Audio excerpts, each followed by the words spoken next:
제가 먼저 읽습니다. 다음 절은 여러분 읽으시면서 한 절씩 교독하십니다. 요셉을 알지 못하는 새 왕이 일어나 애굽을 다스리더니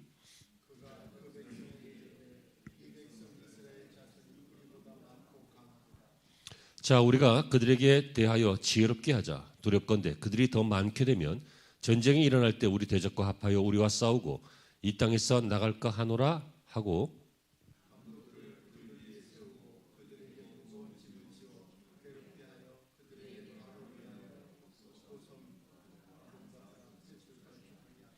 그러나 학대를 받을수록 더욱 번성하여 퍼져나가니 애굽 사람이 이스라엘 자손으로 말미암아 근심하여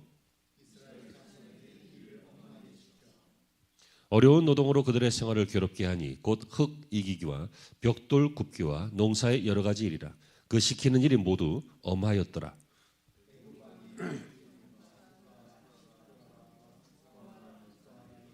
그러되 너희는 히브리 여인을 위하여 해산을 도울 때에 그 자리를 살펴서 아들이거든 그를 죽이고 딸이거든 살려두라.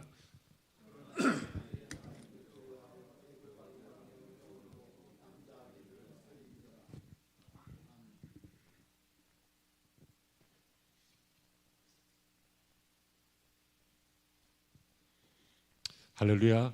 좋은 주일 아침입니다. 오늘도 하나님의 은혜가 함께 하시기를 주 이름으로 축원합니다. 이런 말이 있는데 그냥 오해하지 말고 들어보세요. 10대의 사랑은 공상, 20대의 사랑은 열정, 30대의 사랑은 체험, 40대의 사랑은 조화, 50대의 사랑은 동행, 60대의 사랑은 추억, 70대 사랑은 재생, 80대 사랑은 주체. 근데 저는 여기다 하나 더 붙이면 우리 주님의 사랑은 영원. 아멘. 영원합니다. 사람의 사랑은 이렇게 뭐 이게 다 맞는 말은 아니지만 대개 보면 이런 경향이 있지만 변하기도 하고 상황에 따라 다르기도 하지만 우리 주님의 사랑은 영원하십니다. 히브리 사람들과 오늘날의 영적 히브리인인 이 크리스천들은 이 영원한 사랑을 받고 있습니다. 아멘이 되시길 바랍니다. 그런데 오늘 본문은 이 영원한 주님의 사랑을 받는데 왜 고통 가운데 있는가? 주님 분명히 우리를 사랑하시는데 왜 인생이 이렇게 피곤한가? 이런 의문을 보여주는 장면이 바로 오늘 본문의 장면입니다. 주전 1200년대에 이스라엘은 BC 1200년대 이스라엘은요 굉장히 탁월한 민족이었습니다. 애굽 땅에서 잘 나가던 민족이었습니다. 그들의 영적 리더는 요셉이었습니다. 요셉은 그 탁월한 영성으로 지혜로 애굽을 세계적인 그러지 않아도 강국인데 세계적인 강국을 잘 다스렸고요. 총리로. 그리고 그의 형제와 그의 후손들을 번성하게 했습니다. 그들에게 고센 땅이 분배되었는데 그곳을 얼마나 잘 가꾸었는지 거기에서 번영하고 성공적인 인생을 계속 살았습니다. 그런데요 시간이 좀 지나자 이 애굽의 파라오가 애굽의 왕을 파라오라고 하죠. 몽골의 왕들은 칸이라고 하잖아. 뭐 징기스 칸 이렇게 하는 거죠. 이 파라오라고 하는데 이제 번역은 바로를 번역했어요. 바로 왕. 근데 애굽 요셉 때의 바로 왕이 아니라 이제 시간이 많이 흘러서 다음 왕 이어지면서 요셉에 대해서 잘 알지 못하는 파라오가 등장했을 때 이들은 드디어 이 이스라엘 백성들을 정치적으로 해석하기 시작했습니다. 그 전까지는 형제로 자기 나라의 은인으로 애굽 그 요셉이라고 하는 사람의 후손이자 우리의 친구로 이렇게 해석을 했는데 요셉을 알지 못하는 왕이 들어서자 정치적으로 해석했는데 어떻게 해석했습니까? 수가 많다. 어차피 우리 민족이 아니라 이방인이다. 그러면 적군이 쳐들어올 때 이들과 합해지면 우리는 굉장히 불리해진다. 그러니까 이들을 좀 정치적으로 제어해야 된다라고 하는 식으로 해석이 되었습니다. 그래서 이 바로왕은 이스라엘이 번영할 수 없도록 세 가지 산하 정책을 만들었는데 첫 번째, 장정들에게 중노동을 시킵니다. 오늘 보니까 그들이 학대를 받았다. 이렇게 말하죠. 무거운 짐을 지었다. 이렇게 있죠. 그들을 괴롭게 했다. 어려운 노동이다. 일들이 모두 엄하였더라. 읽은 내용입니다. 그러니까 이들을 인생을 피곤하게 만든 거예요. 노예로 삼은 거예요. 처음부터 그렇게 된 건 아니었잖아요. 친구였잖아요. 그런데 이들을 정치적으로 견제하느냐고 핍박하기 시작했다는 이야기예요. 두 번째는 히브리 산파들에게는 아기 날 때 아이를 해산할 수 있도록 도와주는 그 산파들에게는 명령을 내렸는데 딱 돕다가 해산하다가 남자면 죽여라. 딸만 살려둬라. 또 마지막에는 네가 모르고 그냥 어떻게 애들이 태어났는데 남자가 태어났거든. 그때 못 죽였거든. 이 아이를 나일강에다가 버려라. 비슷한 얘기죠. 이스라엘은 정말 어려운 시기를, 공포의 시기를 보내고 있습니다. 그런데 놀라운 것은 12절에 보니 그러나 but 성경에서 내가 제일 좋아하는 말이 그러나입니다. 그러나 따라해 봅시다. 그러나 굉장히 중요합니다. 그러나 뭐 어떻게 됐다. 그러나 소망을 갖기를 바랍니다. 반전을 꿈꾸기를 바랍니다. 보이는 것만 믿지 말고 보이지 않는 그러나 그것을 해석하기를 바랍니다. 12절에 그러나 학대를 받을수록 더욱 번성하여 퍼져나가니 어떻게 됐다고요? 여러분 고통이라고 하는 단어와 번성이라고 하는 단어는 어울리지 않습니다. 고통스러운데 어떻게 번성합니까?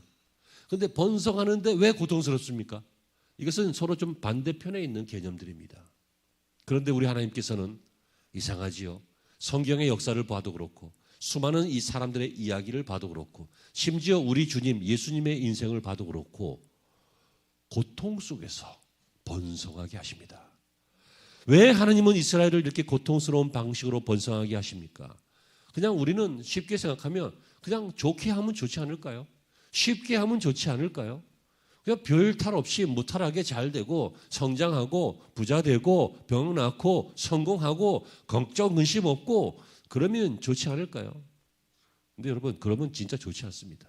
왜냐하면 사람은 죄인이기 때문에 별일 없이 성공하고 별일 없이 부자 되고 별일 없이 똑똑하고 별일 없이 출세하면 다 교만해집니다. 하나님을 찾지 않습니다. 하나님이 필요하지 않습니다. 사람은 좀 아파도 보고 힘들어도 보고 문제도 좀 겪어보고 내가 안 된다는 것도 좀 알아보고 할 때 하나님 앞에 나가고 기도도 하고 도움도 구하고 그렇게 되어 있기 때문입니다. 여러분 이 고난이라고 하는 것 자체가 반드시 하나님 나를 버렸다 그런 뜻이 아닙니다. 고난 가운데 하나님께서 도우심이 있습니다. 고난이 있다 이 말은 버림을 받았다 이 말이 아니라 징계를 받는다. 징계받을 수 있죠. 하지만 그 뜻만이 다가 아니라 고난은 하나님이 나를 번성케 하시는 과정이다. 나를 키우시는 과정이다. 나를 성장하게 만드는 과정이다. 라고 하는 진리가 성경에 많이 들어있습니다. 이 고난을 통해서 이스라엘에게 하나님께서는 무엇인가 원하셨기 때문입니다. 여러분 바로 왕이 한 거지만 바로 왕이 정치적으로 해석해서 이스라엘을 핍박한 거지만 그 배경에는 뒷면에는 보이지 않는 그 이면에는 하나님의 뜻이 있었습니다. 하나님이 왜 이스라엘을 이렇게 괴롭게 했을까요? 그것은 딱 하나죠. 가나안을 생각하라는 것입니다. 너희가 지금 요셉 때문에 이 땅에서 정착해서 흉년이 심할 때 죽기 일보 직전에 이 애굽 땅에 7년의 풍년을 준비해놨던 요셉 때문에 식량 사러 왔다가 만나게 됐잖아요. 그래서 거기서 이제 후손들이 살게 됐잖아요. 고센 땅을 분배받았잖아요. 여기서 쭉 살다가 보니까 성공적으로 살았고 번성하면서 살았고 그러다 보니 이스라엘은 가나안 땅이라고 하는 약속을 잊게 된 것입니다. 여기서 안주하고 여기서 아이들 낳고 키우고 여기서 성공적으로 인생을 평안한 인생을 행복한 인생을 계속 살기를 꿈꿨던 것입니다. 여러분 이스라엘은 어디에 가야 될 존재입니까? 천국에 가야 할 존재죠. 그리고 현실적으로는 가나안 땅에 가야 할 존재입니다. 우리하고 똑같습니다. 우리는 어떤 사람들입니까? 이 땅에 영원히 살 사람들이 아닙니다. 우리는 하늘나라로 가야 될 사람들입니다. 그리고 이 땅에서는 영적 가나안 땅에서 살아야 합니다. 영적 가나안을 들어가야 합니다. 하나님의 축복의 장소로, 축복의 현장으로, 축복의 말씀의 현장으로, 축복의 기도의 현장으로, 축복의 사역의 현장으로, 전도의 현장으로 우리는 들어가야 하는 그런 이스라엘과 똑같은 영원한 하나님의 사랑을 받고 있는 크리스천들입니다.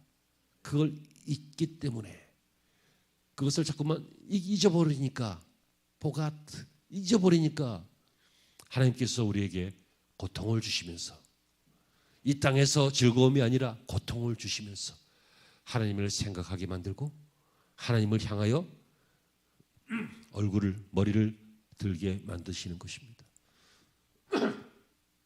그러므로 살다가 때때로 다가오는 어려움들, 그 앞이 고통의 현장이 되지 말고, 고통의 현장만 되지 말고 그것이 하나님을 만나는 현장이 되고, 다시 출발하는 현장이 되고, 다시 가나안을 생각하는 현장이 되시기를 바랍니다. 자, 이제 설교 거의 다 한 거예요. 오늘은 설교 패턴이 좀 달라요. 2가지인데 3가지 안 하고 2가지 한다고요. 고통의 의미가 바로 이런 의미이기 때문에, 자, 2번째는 뭐냐면 우리에게 이것에 도움을 주는 2가지 자세가 필요합니다. 이 2가지 자세를 한번 생각해 보십시다. 첫 번째 자세는 뭡니까? 바로 믿음입니다. 믿음인데 그냥 막연한 믿음이 아니라 구체적으로 하나님을 두려워하는 믿음입니다. 하나님을 두려워한다, 하나님을 겁낸다, afraid, 겁낸다, 그게 아니에요. 하나님을 경외한다는 것입니다. 무서워하는 게 아니라 존경하고 조심하고 두려워하는, 경외한다는 것입니다. 15절 이하에 보시면요, 애굽 왕이 히브리 산파 시브라라고 하는 사람과 부하라고 하는 사람에게 해산을 도울 때 그 살펴서 아들이면 죽여라, 딸이면 살려둬라 이렇게 말하죠. 그런데 17절에 그러나 또 나와요. 그러나 어떻게 돼요? 산파들이 하나님을 두려워하여 애굽 왕의 명령을 어기고 남자 아기들을 살린지라라고 했습니다. 여러분, 지금 상황이 굉장히 급박하고 어수선하고 흉악한 시대이긴 하지만 그래도 그들 중에 많은 사람들이 하나님을 의지하며 살았습니다. 그들이 애굽 땅에 안주하면서 애굽 땅에서 그냥 정착하면서 믿음도 좀 떠나고 그랬던 사람들도 많지만 그래도 그 가운데 믿음을 지켰던 사람들도 있었는데, 그 중에 이 2 여인, 이 산파 역할을 했던 이 2 여인, 시브라 그리고 부하, 이 여인은요 믿음의 사람이었습니다. 본문에 나오잖아요. 그러나 이들이 하나님을 두려워해서 아이를 살렸다고. 지금 누구 명을 어긴 거예요? 목사 명이에요? 옆집 사람 명이에요? 왕의 명령을 어긴 거예요. 왕이 하라고 했는데 안 한 거예요.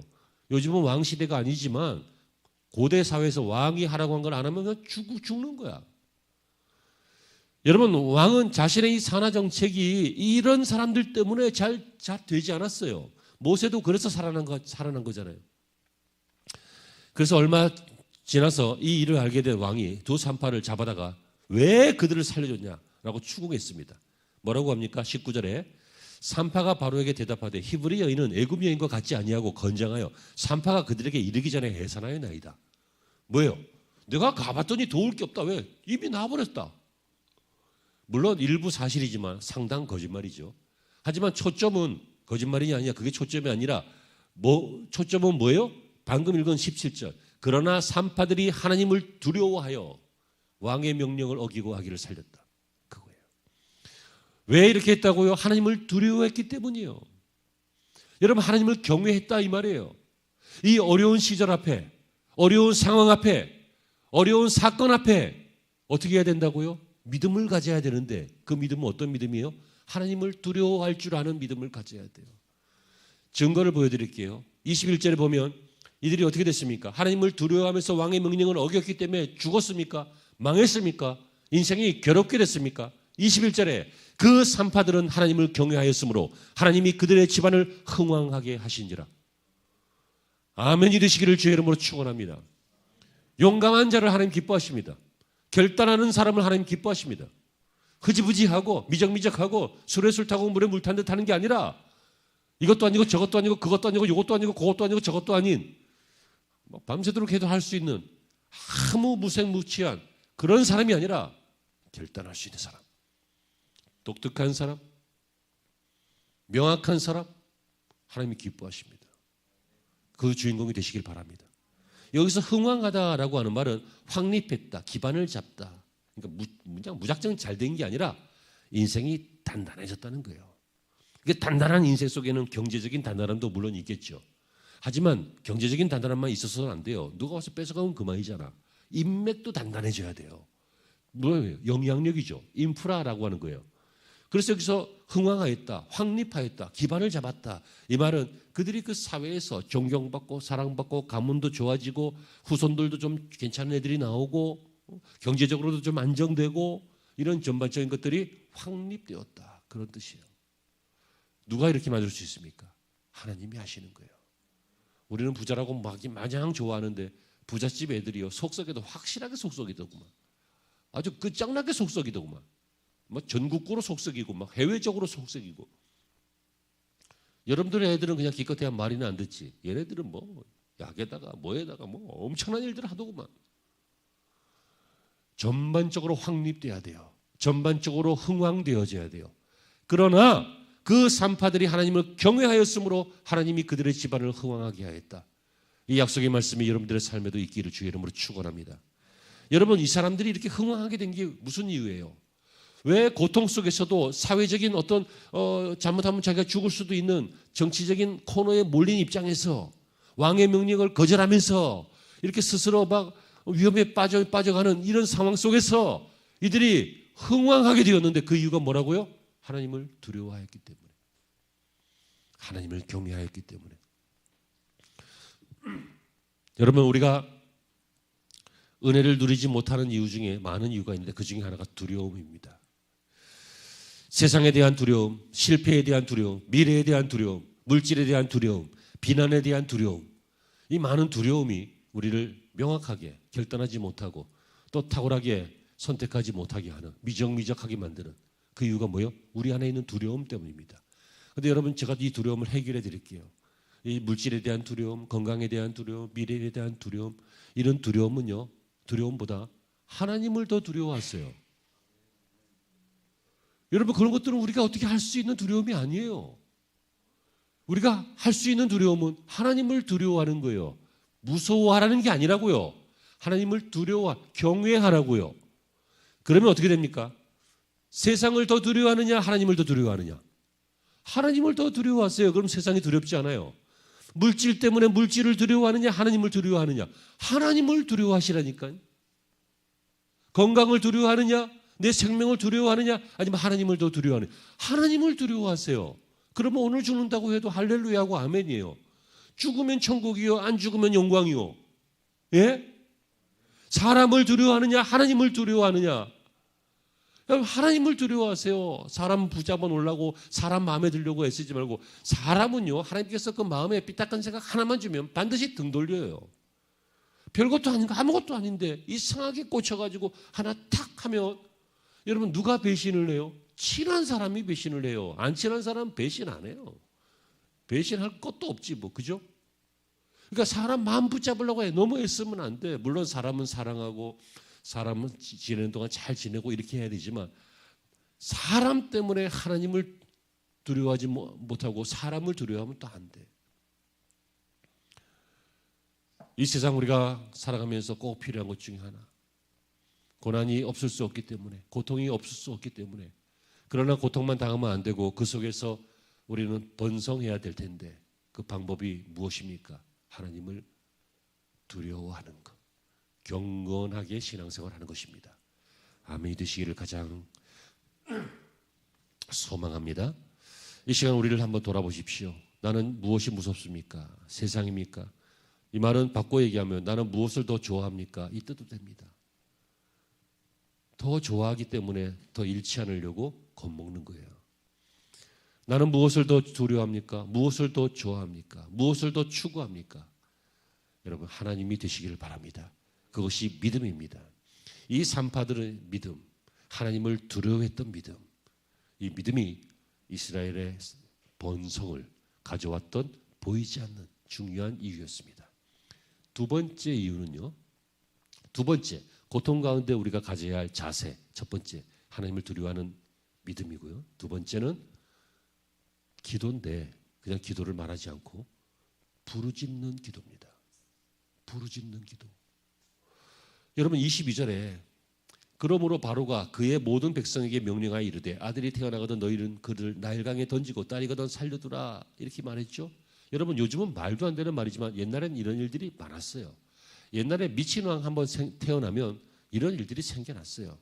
그런데 여러분 오늘 본문에는 이스라엘이 막 부르짖고 기도했다 이 말이 안 나옵니다. 그런데 3장 7절에 보시면요. 하나님이 이렇게 말씀하세요. 여호와께서 이르시되 내가 애굽에 있는 내 백성의 고통을 분명히 보고 그리고 그들의 감독자로 말미암아 부르짖음을 듣고 그들의 감독자로 말미암아 부르짖었다. 그걸 들었다. 그리고 그 근심을 알고 이런 표현이 있어요. 그러니까 이스라엘 중에 믿음 있는 사람들은 이 어려운 상황에 빠지자 이 고통스러운 채찍과 종노동에 빠지자 어떻게 했다는 거예요? 부르짖었다는 거예요. 부르짖었더니 하나님이 어떻게 하셨다고요? 듣고 내가 그들의 고통을 보고 우리가 고통스러울 때 하나님 보고 계셔요. 그런데 하나님이 보고 가만히 계시는 이유는 뭐예요? 그냥 계속 고통만 당하고 있거든 이 바보들이. 그때 어떻게 해야 된다고요? 부르짖어야 된다. 부르짖어야 된다. 그래서 제가 사전을 찾아봤더니 이 히브리 성경에는 자크라고 돼 있어요. 자크. 이건 번역하면 절규한다 그런 뜻이에요. 몽크의 그림 알죠? 뭉크인가? 몽크인가? 아무튼 이렇게 하는 거예요. 절규. 그 절규예요. 절규. 이 상황이 너무 절규하는 거예요. 여러분 그렇지 않습니까? 자기 아이 태어나면 죽여야 돼. 막 절규를 해야 될 상황 아니에요? 막 장정들은 막 나가서 채찍 맞으면서 하루 종일 고되게 그렇게 살아야 돼. 여러분 그게 인생입니까? 여러분 그런데 어떤 바보들은 그런가 보다 하고 그냥 살아. 근데 여러분 믿음의 사람들은 어떻게 해야 된다고요? 부르짖어야 된다고요. 하나님 우리가 가나안 땅을 잊었음을 고백합니다. 우리가 약속의 땅을 잊고 이 땅에 안주하려고 했던 거 부끄럽게 생각합니다. 내가 내 삶이 행복하고 평안하고 무탈한 것이 하나님의 은혜인 줄 모르고 감사하지 못하고 지금까지 살아왔던 거 회개합니다 하면서 부르짖어야 한다고요. 왜? 그래야 번성하기 때문입니다. 여러분 그래서 하나님께서 어떻게 하셨습니까? 출애굽기 3장 8절에 보니까 내가 내려가서 그러니까 부르짖었더니 하나님께서 뭐라고 하세요? 8절에 내가 내려가서 그들을 애굽인의 손에서 건져내고 내가 내려가서 건져내고 그들을 그 땅에 인도하고 그리고 땅들이 나오는데 가나안 족속, 헷 족속, 아모리 족속, 브리스 족속, 히위 족속, 여부스 족속 이런 땅들이 다 한꺼번에 얘기하면 가나안 땅이에요. 이 가나안 땅에 데려가려 하노라. 내가 내려가서 건져내고 인도해서 데려가겠다. 뭐예요? 부르짖었더니 가나안 땅으로 다시 인도하시겠다. 그래서 얼마 후에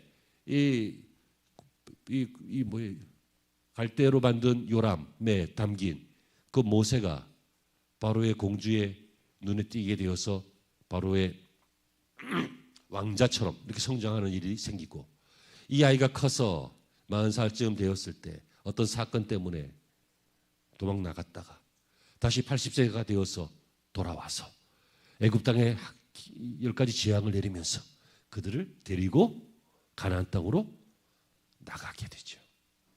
그때 인구가 100만 명 이상이에요. 고통 가운데서 번성하게 하신 거 아닙니까? 드디어 민족이 된 거 아니에요?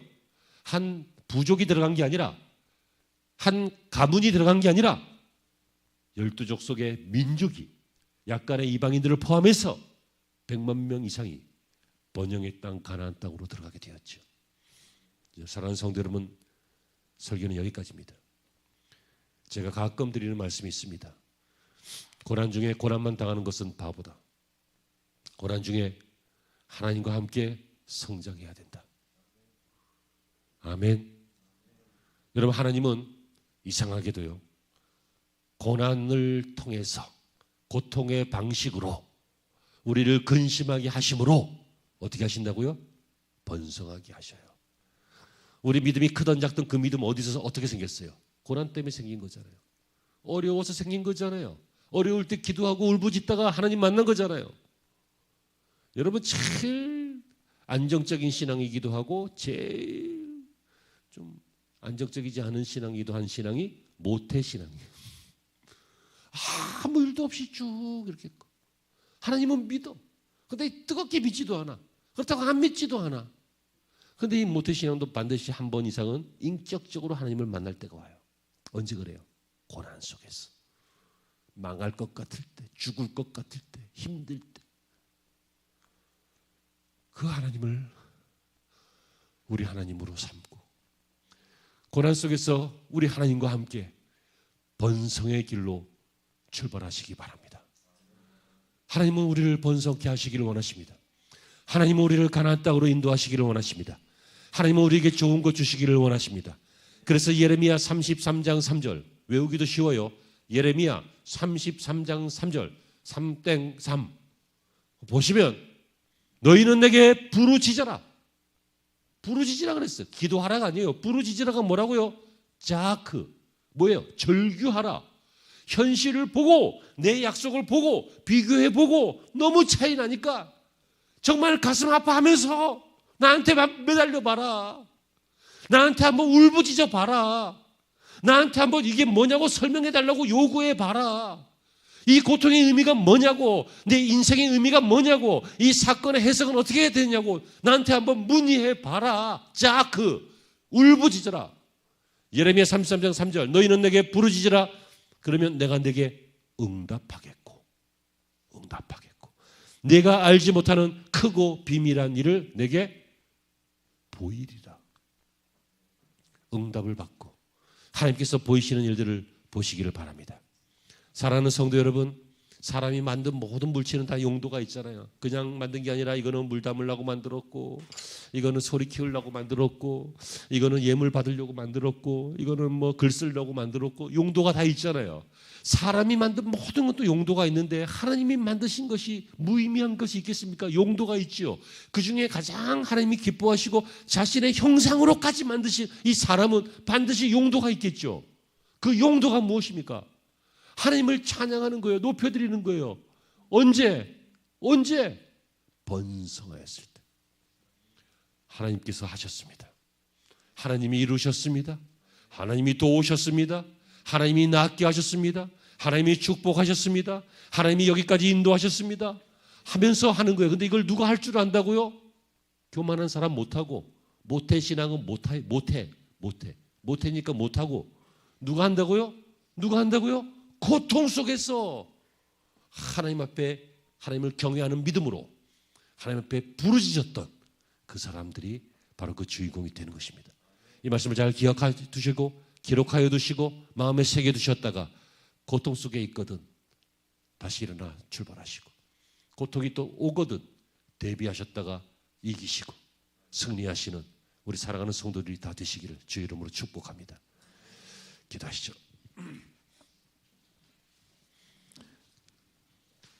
고통의 방식으로 번성케 하시는 것이 하나님의 방식임을 지금 보았습니다.